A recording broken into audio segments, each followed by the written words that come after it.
À une semaine du classique, Paris et Marseille lancent déjà ce grand choc au sommet. L'hécatombe de blessés à Lyon avant le match retour contre West Ham ou encore l'énorme coup de gueule de Christophe Galtier envers ses joueurs. On en parle tout de suite dans notre journal.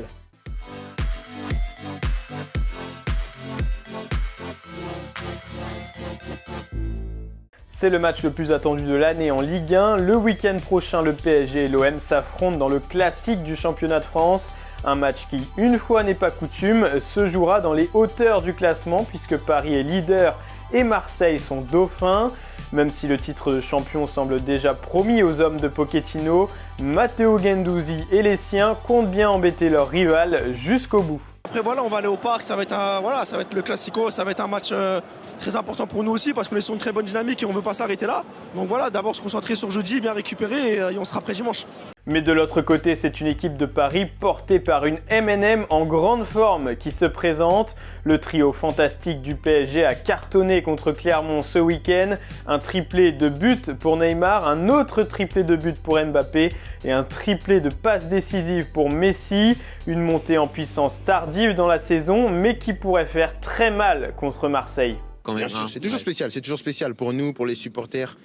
Entre le trio magique de Paris et Marseille qui a rarement paru aussi fort en Ligue 1, il faudra être devant sa télé dimanche prochain à 20h45 pour suivre ce choc du championnat.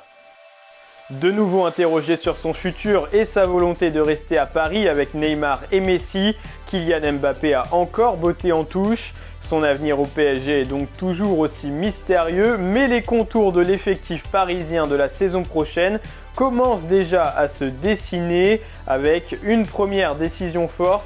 La levée de l'option d'achat de Nuno Mendes, le latéral portugais a convaincu tout le monde et devrait s'inscrire sur le long terme à Paris.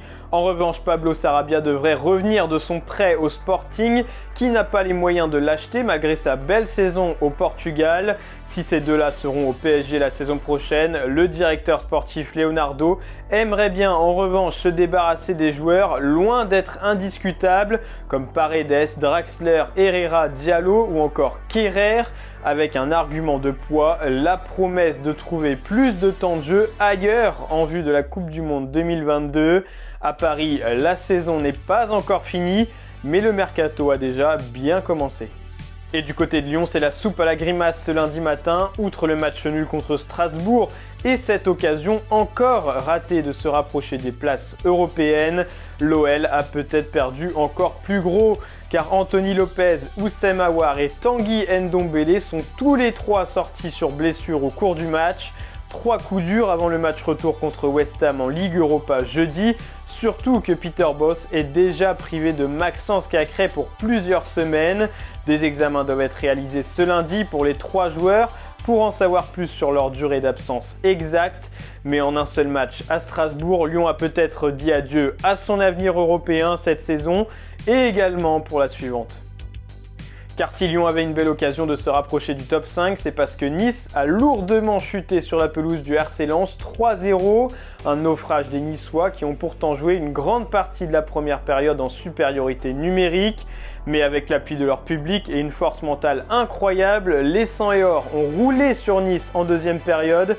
Au coup de sifflet final, Christophe Galtier a tenu des mots très forts contre ses joueurs. On a joué une équipe de Lens composée de compétiteurs. Lens a joué une équipe de Nice composée de touristes. Longtemps sur le podium, Nice se retrouve désormais à 5 longueurs de Rennes 3e et à 8 points de Marseille 2e. Et voilà pour les infos foot du jour, merci de nous avoir suivis. N'oubliez pas de vous abonner et de liker cette vidéo et on se retrouve bientôt pour un nouveau journal de Made in Foot.